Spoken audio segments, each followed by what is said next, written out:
सारथी। नमस्कार, उत्तराखंड की खबरों के साथ मैं हूं मनोज मानस। खबरों का रुख करेंगे उससे पहले आपको दिखाएंगे इस वक्त की अहम हेडलाइंस। उत्तराखंड में आई भीषण आपदा पर सीएम सख्त, अतिक्रमण पर सरकार ने कड़े रुख किए, सीएम धामी ने दिए अधिकारियों को निर्देश।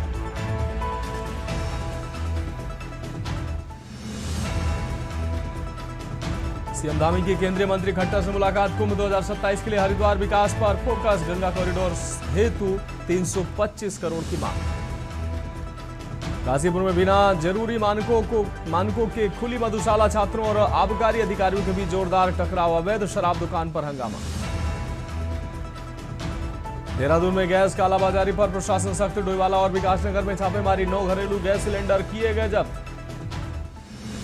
घरेलू एलपीजी के व्यावसायिक उपयोग पर प्रशासन का शिकंजा, डोईवाला विकासनगर में 9 सिलेंडर जब्त किए। और हरिद्वार कुंभ में हाथी और गुलदार के पहरे के लिए बनेगा पेट्रोलिंग ट्रैक, वन विभाग की टीम 24 घंटे करेगी गश्त। आप देख रहे हैं के न्यूज, खबरों का सारथी। और अब खबरें विस्तार से। खबर बागेश्वर से है, जहां उत्तराखंड पुलिस मुख्यालय स्तर से चलाए जा रहे ऑपरेशन प्रहार के तहत एसपी जितेंद्र मेहरा ने सभी थाना प्रभारियों को आपको बता दें मादक पदार्थों की धरपकड़ के लिए प्रभावी कार्रवाई के निर्देश दिए हैं। इसके तहत एसओजी टीम ने चेकिंग के दौरान कोतवाली क्षेत्र के घटबगड़ वार्ड निवासी हर्षित टमटा को गिरफ्तार किया। गिरफ्तार तस्कर के कब्जे से पुलिस ने 4.54 ग्राम स्मैक बरामद किए। बरामद स्मैक की कीमत करीब 1.5 लाख रुपए आंकी गई है। पुलिस ने एनडीपीएस एक्ट के तहत कार्रवाई करते हुए आरोपी को जेल भेज दिया है।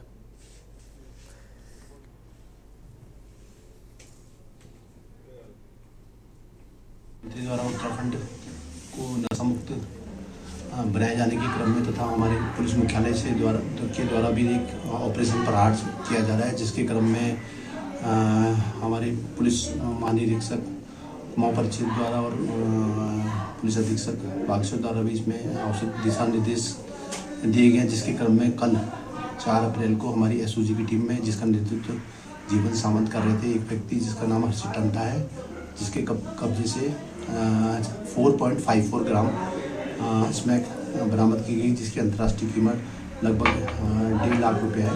इसको आज हमारे द्वारा रिमांड पर लेकर न्यायालय में प्रस्तुत किया जा रहा है।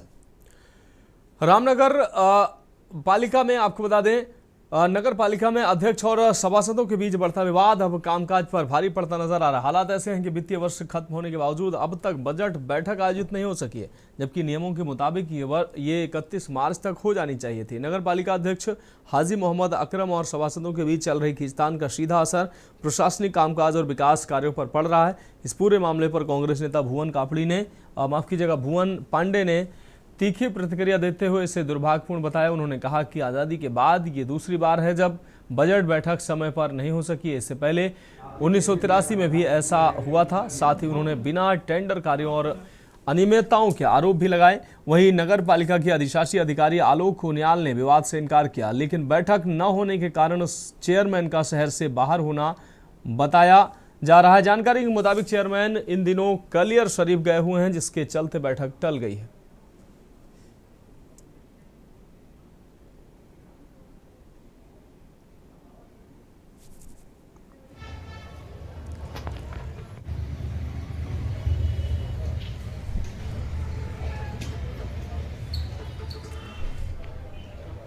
बहुत लंबे टाइम से कह ये रहे हैं इस बोर्ड के गठन के कुछ समय बाद से ही ऐसा लग रहा है कि वहाँ विश्वास की कमी है परस्पर, और जनता ने जिन कामों के लिए, जिन बातों के लिए बोर्ड को चुन के भेजा था, वो सब चीज़ें नहीं हो पा रही हैं। बजट की आपने बात कही, नियम में ये व्यवस्था है कि नगरपालिका अधिनियम की धारा 99 शायद है, उसमें प्रोविज़न है कि आगामी वर्ष के लिए, वित्तीय वर्ष के लिए, यानी 1 अप्रैल से शुरू हो रहे वाले वर्ष के लिए नगर पालिका एक खर्चे और आय व्यय का एक एस्टीमेट बनाएगी, जिसको बजट कहा जाता है। हरिद्वार कोतवाली क्षेत्र अंतर्गत दुधिया बंद में सुबह गंगा में स्नान करते हुए 2 लोग गंगा में डूब गए। गंगा में डूबने की सूचना मिलते ही तत्काल पुलिस और जल पुलिस मौके पर पहुंची और बचाव कार्य शुरू किया। उन्होंने लगभग सवा घंटे रेस्क्यू अभियान चलाया, जिसके उपरांत दोनों व्यक्तियों के शव गंगा से बरामद हो गए। दोनों के शवों को जिला अस्पताल भेज दिया गया, जहां उनका पंचनामा करके पोस्टमार्टम की कार्रवाई की जा रही है।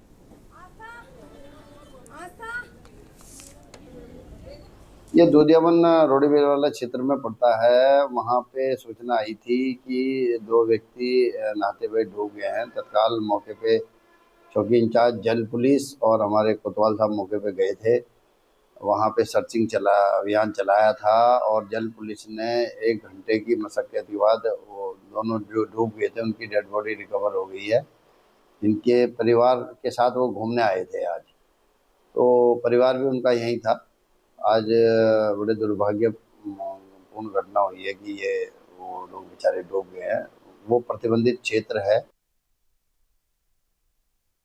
तीर्थ नगरी हरिद्वार के ज्वालापुर क्षेत्र स्थित रामधाम कॉलोनी में एक 18 वर्षीय युवक का शव कमरे में पंखे से लटका मिलने से हड़कंप मच गया। मृतक की पहचान शामली उत्तर प्रदेश निवासी नीरज के रूप में हुई है। पुलिस ने परिजनों की मौजूदगी में कमरे का दरवाजा तोड़कर शव को नीचे उतारा। प्राप्त जानकारी के अनुसार नीरज तक्षशिला स्कूल के पास एक किराए के कमरे में रहता था और क्षेत्र में ही एक सैलून चलाता था। गुरुवार को जब काफी देर तक उसके कमरे का दरवाजा नहीं खुला तो आसपास के लोगों को शक हुआ। घटना की सूचना तत्काल 112 पुलिस को दी गई। सूचना मिलते ही पुलिस मौके पर पहुंची, परिजनों को बुलाया गया और उनकी मौजूदगी में कमरे का दरवाजा तोड़ा गया, जहां नीरज का शव पंखे से फंदे से लटका मिला है। परिजनों ने पुलिस को बताया कि नीरज पिछले कुछ समय से अपने कामकाज और आर्थिक स्थिति को लेकर काफी परेशान चल रहा था। आशंका जताई जा रही है कि इसी मानसिक तनाव के चलते उसने आत्मघाती कदम उठाया।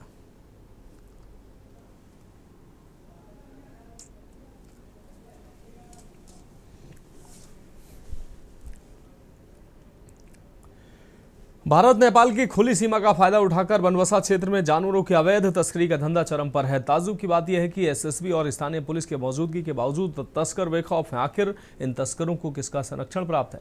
टनकपुर से लेकर धनुष पुल और वहां से मेला घाट तक का इलाका तस्करी का सुरक्षित गलियारा बन चुका है। सीमा पर तैनात सुरक्षा चौकियां महज मुखदर्शक बनी नजर आ रही हैं। स्थानीय लोगों का सवाल है कि भारी सुरक्षा के बीच से ये तस्कर जानवरों की खेप पार कैसे कर लेते हैं? क्या इन्हें कानून का डर नहीं या फिर इन्हें किसी रसूखदार का हाथ हासिल है? इस मामले की गंभीरता को देखते हुए एसपी चंपावत रेखा यादव ने कड़ा रुख अपनाया है। उन्होंने स्पष्ट किया कि हम सीमा पर तैनात एसएसबी और स्थानीय पुलिस के साथ समन्वय स्थापित कर रहे हैं। इस अवैध धंधे पर अंकुश लगाने के लिए रणनीति तैयार की जा रही है और ऐसी घटनाओं में संलिप्त पाए जाने वालों पर सख्त वैधानिक कार्रवाई की जाएगी। हाँ, जो अवैध रास्तों का इस्तेमाल करते हुए किसी भी प्रकार की आपराधिक घटना कारित करने वाले समस्त जो ऐसे प्रकरण संज्ञान में आ रहे हैं, उनको लेकर के हमारे द्वारा एसएसबी, लोकल पुलिस व अन्य स्टेक होल्डर्स के साथ वार्ता कर इसको किस प्रकार से प्रभावी रूप से हम इस पर अंकुश लगा सकते हैं, इस पर हम लोग कार्रवाई करेंगे। साथ ही लोकल पुलिस को भी हमारे द्वारा हिदायत दी जा रही है कि वो लोग ऐसे जो भी हमारे अवैध रास्ते हैं उन पर नियमित अपनी गश्त पेट्रोलिंग अपने रखेंगे, ताकि कोई भी व्यक्ति इस प्रकार की घटना करता हो संज्ञान में आता है उस पर विधिक कार्रवाई समय से अमल में लाई जाए। जो इंडो नेपाल बॉर्डर है वो पोरस बॉर्डर है, वहाँ पे कोई ऐसे फेंसिंग की सुविधा उपलब्ध नहीं है। प्रथम लेयर ऑफ डिफेंस इसमें हमारी एसएसबी है। अगली खबर लक्सर से है, जहां लक्सर पुलिस की ओर से लक्सर कोतवाली में भागीरथ प्रयास फाउंडेशन द्वारा एसएसपी नवनीत सिंह भुल्लर के निर्देश पर आयोजित रक्तदान शिविर में पुलिसकर्मियों और पत्रकारों ने बढ़ चढ़कर हिस्सा लेते हुए रक्तदान किया। रक्तदान शिविर में बड़ी संख्या में पुलिस जवानों और स्थानीय पत्रकारों ने उत्साह के साथ भाग लिया और समाज के प्रति अपनी जिम्मेदारी निभाते हुए रक्तदान किया। इस दौरान लक्सर सीओ देवेंद्र सिंह नेगी और कोतवाल प्रवीण कोश्यारी ने रक्तदाताओं का उत्साहवर्धन करते हुए उन्हें प्रमाण पत्र देकर सम्मानित किया है। सीओ देवेंद्र सिंह नेगी ने कहा कि रक्तदान महादान है, इससे कई लोगों की जान बचाई जा सकती है। पुलिस केवल कानून व्यवस्था तक सीमित नहीं है बल्कि समाज सेवा में भी अग्रणी भूमिका निभा रही है। उन्होंने कहा कि ऐसे आयोजन समाज में जागरूकता बढ़ाने के साथ साथ मानवता की सेवा का सशक्त माध्यम बनते हैं। आज 5 अप्रैल को हमारे कोतवाल साहब प्रवीण कोश्यारी साहब एसएचओ लक्सर द्वारा एक रक्तदान शिविर का आयोजन किया गया थाना कोतवाली लक्सर में। देखिए, मानव सेवार्थ रक्तदान भी एक महत्वपूर्ण पार्ट है इस चीज़ का, और पुलिस के दैनिक कार्य के अतिरिक्त मानव सेवा भी पुलिस की प्रायोरिटी में रहता है। तो इसी के क्रम में जो है आज ये रक्तदान का आयोजन किया गया था। और कहा भी जाता है कि रक्तदान एक महादान है और इसकी रक्त की आवश्यकता हर व्यक्ति को कभी भी कहीं भी पड़ सकती है। तो इसी संबंध में मानव सेवा मानव ये आयोजन किया गया। बाबा भीमराव अंबेडकर की जयंती से पूर्व हल्द्वानी में संविधान सम्मान रैली का भव्य आयोजन किया गया। इस दौरान शहर में बाइक रैली निकालकर लोगों को संविधान के प्रति जागरूक करने का संदेश दिया गया। रैली में बड़ी संख्या में युवाओं और सामाजिक संगठनों ने हिस्सा लिया। हाथों में तिरंगा और संविधान के संदेश लिखी तख्तियां लेकर प्रतिभागियों ने पूरे शहर में भ्रमण किया। इस दौरान संविधान का सम्मान, देश का अभिमान जैसे नारों से माहौल गूंज उठा। रैली का उद्देश्य लोगों को संविधान के अधिकारों और कर्तव्यों के प्रति जागरूक करना, अंबेडकर के विचारों को जन जन तक पहुंचाना रहा।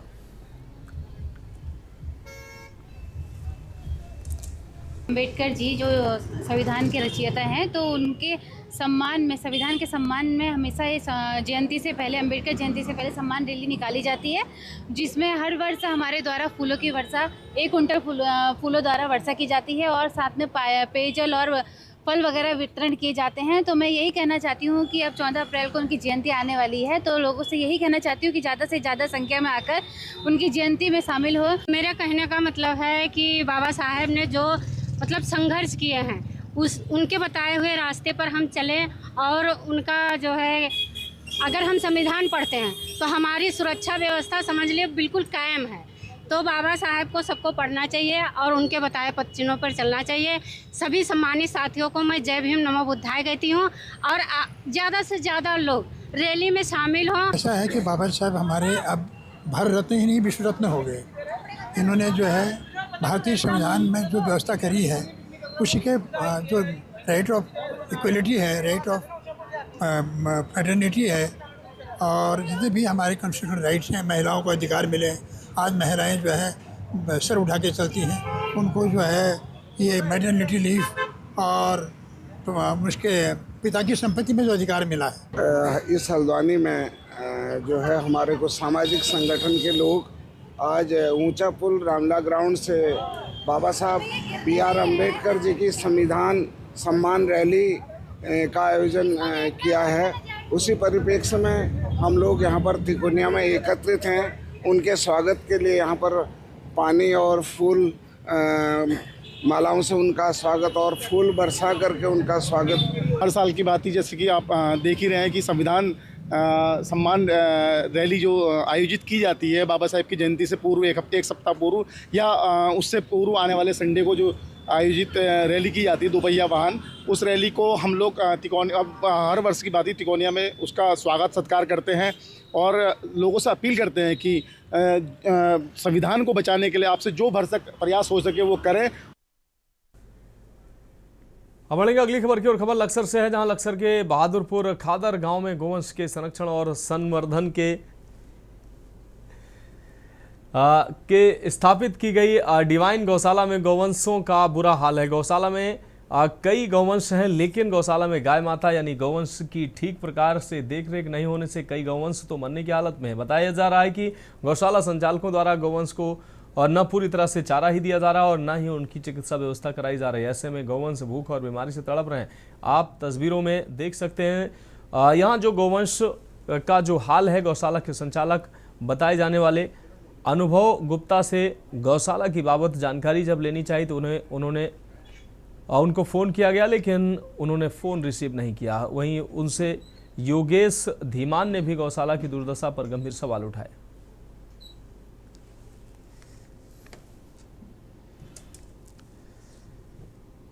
अब स्थिति कुछ खराब है तो भी देखभाल नहीं है वहाँ पे, और बस ना डॉक्टर लोग ही देखभाल है ना ही, और जो वहाँ की कार्यकर्ता वो भी कम है, पूरा नहीं है वहाँ पे।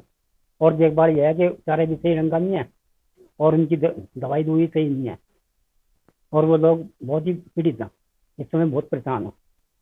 ना जो भी हाँ जी, संस्था का मालिक कौन है? संस्था का मालिक है अनुभव गुप्ता, हम उसके साथ जुड़े थे कभी। फिलहाल खबरों में वक्त एक ब्रेक का है, जल्द हाजिर होंगे। ब्रेक के बाद उत्तराखंड की खबरों में एक बार फिर से आपका स्वागत है। अब रुख अगली खबर का करेंगे। 6 अप्रैल को भारतीय जनता पार्टी का स्थापना दिवस है, जिसको लेकर सभी संगठन के कार्यकर्ता उत्सुक दिखाई दे रहे हैं। केंद्र के साथ साथ प्रदेश में भी स्थापना दिवस की तैयारियां की जा रही हैं। वहीं भाजपा प्रदेश महामंत्री ने बताया कि 6 अप्रैल 1980 को स्थापित हुई भाजपा प्रत्येक वर्ष स्थापना दिवस को पर्व के रूप में मनाती है। महामंत्री ने बताया कि इस अवसर पर कार्यालय को फूलों से सजाया जाएगा और साथ ही दीपोत्सव का कार्यक्रम भी किया जाएगा। कुंदन परिहार ने बताया कि संगठन के प्रत्येक कार्यकर्ता को आह्वान किया गया है कि वह अपने घरों में भाजपा का ध्वज लगाए। साथ ही उन्होंने कहा कि इस मौके पर स्वच्छता के कार्यक्रम को भी जोड़ा गया है और सक्रिय कार्यकर्ताओं का एक सम्मेलन करने की योजना है, जिसके चलते ये स्थापना दिवस कार्यक्रम पूरे 1 हफ्ते तक चलने वाले हैं।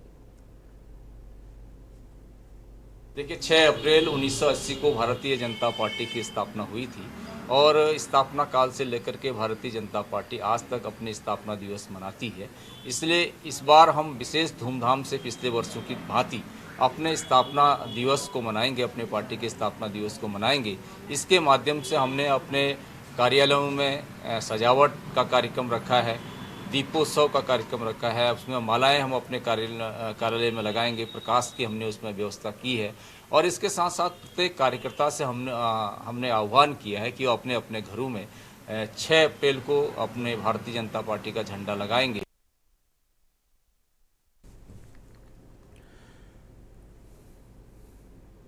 बढ़ेंगे अगली खबर की ओर। चंडीगढ़ में भाजपा मुख्यालय पर हुए बम धमाके की घटना के बाद उत्तराखंड में भी सुरक्षा एजेंसियां पूरी तरह से अलर्ट मोड पर आ गई हैं। इसी क्रम में देहरादून स्थित भाजपा प्रदेश मुख्यालय की सुरक्षा व्यवस्था को लेकर व्यापक स्तर पर निरीक्षण किया गया। देहरादून के बलबीर रोड स्थित उत्तराखंड भाजपा मुख्यालय में गुरुवार को एक साथ कई सुरक्षा एजेंसियों ने संयुक्त निरीक्षण किया। इस दौरान पुलिस, LIU, इंटेलिजेंस विभाग और अग्निशमन विभाग के अधिकारियों ने कार्यालय परिसर का बारीकी से जायजा लिया। देहरादून पुलिस अधीक्षक परमेंद्र डोभाल ने बताया कि लगातार सुरक्षा एजेंसियों के साथ पुलिस प्रशासन समन्वय बनाकर कार्य कर रहा है। उन्होंने बताया कि जैसे जैसे निष्कर्ष निकलते रहेंगे वैसे वैसे आगे की कार्रवाई को किया जाता रहेगा। भारतीय जनता पार्टी कार्यालय में चंडीगढ़ में हमले के बाद ये उनकी जो सुरक्षा है वो एक प्राइमरी कंसर्न है। किसी भी जो पार्टी कार्यालय है वहाँ पर कई गणमान्य व्यक्तियों का आना जाना रहता है। इसको देखते हुए उनकी सुरक्षा ऑडिट के लिए जो हमारी टीम है उसमें इंटेलिजेंस की टीम के साथ समन्वय स्थापित करते हुए अभी वहाँ पर उनका सिक्योरिटी एनालिसिस किया जा रहा है। आगे जो भी कार्रवाई होगी, जो भी इसका निर्णय होंगे उसको नोट किया जाएगा।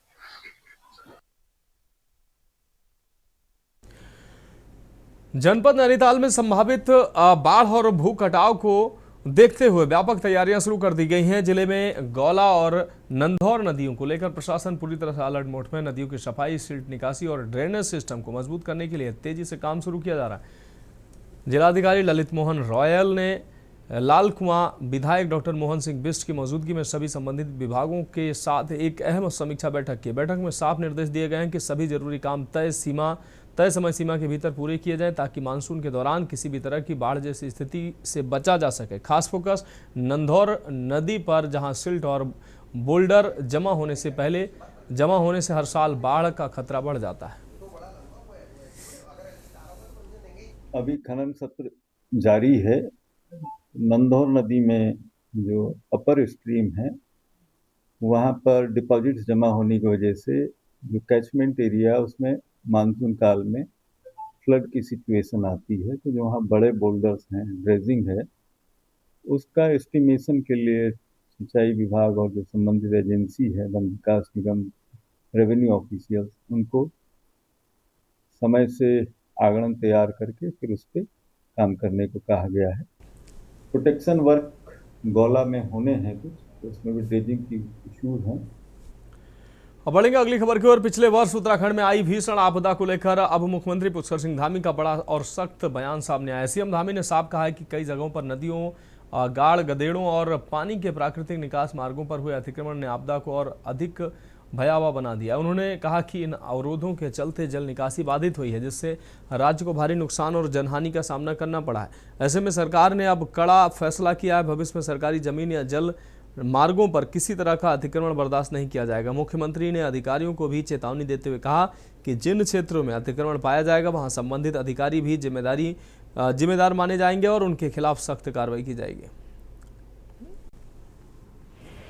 पिछले साल जो एक हमारे राज्य के अंदर बहुत बड़ी आपदा आई थी और कुछ आपदाओं में ये भी देखा गया था कि जो गाड़ हैं, गधेरे हैं, या पानी निकलने के नाले हैं वो बंद कर दिए गए, अतिक्रमित हो गए। उसके कारण से बड़ी आपदा आई, बहुत नुकसान हुआ, जनहानि हुई, तमाम प्रकार की हानियां हुई। इसलिए हमने तय किया है कि जो भी अब भविष्य में कोई भी अतिक्रमण कहीं ऐसे स्थानों पर सरकारी भूमि पर होगा तो वो अधिकारी जिम्मेदार होंगे जिनके क्षेत्र में इस प्रकार का अतिक्रमण होगा। फिलहाल उत्तराखंड की खबरों में अभी के लिए मेरे साथ इतना ही। मुझे दीजिए इजाजत और आप देखते रहिए के न्यूज़ इंडिया।